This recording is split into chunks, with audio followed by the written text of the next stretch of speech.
Assalamualaikum warahmatullahi wabarakatuh. Di sini nama saya Firdaus Anissa, kelas C2, Prodi Manajemen Pendidikan Islam, Fakultas FTIK Unhas Jember. Di sini saya akan menjelaskan materi yaitu tentang konsep kepemimpinan pendidikan Islam. Yang di situ terdapat 4 subbab. Yang pertama, pengertian kepemimpinan dan pengertian pendidikan Islam. Yang kedua, perbedaan kepemimpinan pendidikan dan kepemimpinan pendidikan Islam. Yang ketiga, posisi peran dan makna kepemimpinan dalam pendidikan Islam. Yang terakhir, nomor 4, prinsip, syarat, dan karakteristik kepemimpinan pendidikan Islam. Baik, langsung saja yang nomor 1 yaitu pengertian kepemimpinan dan pengertian pendidikan Islam. Di sini saya akan menjelaskan apa arti dari kepemimpinan. Kepemimpinan itu adalah kemampuan dan keterampilan seseorang ketika seseorang tersebut menjabat sebagai pimpinan dalam suatu organisasi untuk mempengaruhi perilaku orang lain, khususnya itu bawahannya, agar bawahannya tersebut berpikir dan bertindak sedemikian rupa sehingga dapat memberikan sumbangan nyata dalam pencapaian tujuan organisasi. Baik, yang selanjutnya adalah pengertian dari pendidikan Islam. Apa sih pendidikan Islam itu? Pendidikan Islam itu adalah pembentukan kepribadian untuk menjadi manusia yang berakhlakul karimah, agar dalam kehidupan sehari-harinya itu mendapatkan kebahagiaan, ketentraman, serta dapat mencerminkan perilaku sesuai syariat Islam. Dalam peraturan perundang-undangan pendidikan di Indonesia, kata pendidikan Islam itu selalu diidentikan dengan pendidikan agama dan keagamaan. Pendidikan agama yang dimaksud adalah pendidikan agama pada jalur pendidikan formal. Baik, yang selanjutnya yaitu nomor 2, yaitu perbedaan kepemimpinan dan kepemimpinan pendidikan Islam.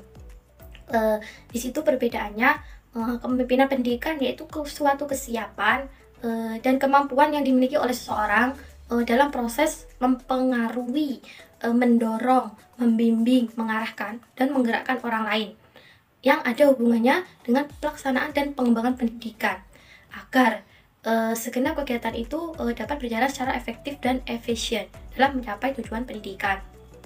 Contohnya seperti kepala sekolah dalam memimpin pendidikan itu. Nah, dalam hubungannya dengan misi pendidikan, kepemimpinan itu dapat diartikan sebagai usaha kepala sekolah dalam memimpin. Dan dalam kepemimpinan pendidikan Islam, pemimpin ideal menurut Islam erat kaitannya dengan figur Rasulullah SAW. Dan beliau adalah pemimpin agama dan juga pemimpin negara. Dan Rasulullah merupakan suri tauladan bagi setiap orang, termasuk para pemimpin, karena dalam diri beliau itu hanya ada kebaikan, dan kebaikan.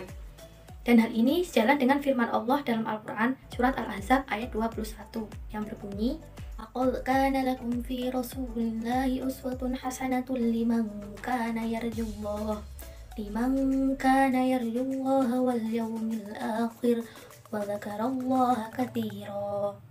Baik, sebagai pemimpin teladan yang menjadi model ideal pemimpin, Rasulullah dikaruniai 4 sifat utama, yaitu sidik, amanah, tabligh, dan fatonah.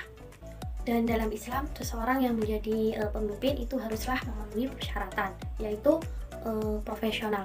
Profesional yang dimaksud adalah hendaknya dia itu menunaikan kewajiban-kewajiban yang dibebankan padanya dengan tekun dan profesional. Dan selanjutnya itu tidak mengambil kesempatan dari posisi atau jabatan yang sedang didudukinya. Dan yang terakhir yaitu menempatkan orang yang paling cocok dan pantas pada satu jabatan. Baik, yang selanjutnya yang nomor 3 yaitu posisi, peran, dan makna kepemimpinan dalam pendidikan Islam.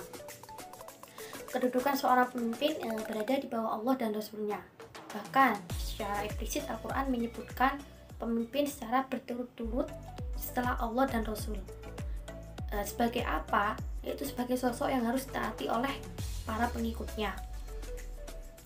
Dan seorang pemimpin itu bukan hanya bertanggung jawab pada kepentingan politis keduniaan, tetapi juga urusan spiritual.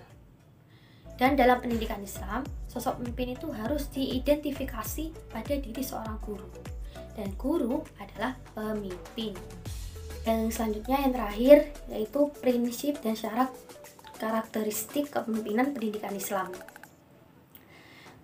Perlunya seorang pemimpin, khususnya pemimpin dalam aspek pendidikan, harus memiliki beberapa persyaratan-persyaratan yang menunjukkan kapasitas dan kapabilitas yang baik sebagai seorang pemimpin. Karena pada lembaga pendidikan, termasuk dalam hal ini lembaga pendidikan Islam, persyaratan tersebut antara lain adalah rendah hati dan sederhana, bersifat suka menolong, percaya kepada diri sendiri, adil dan dapat dipercaya, serta keahlian dalam jabatan.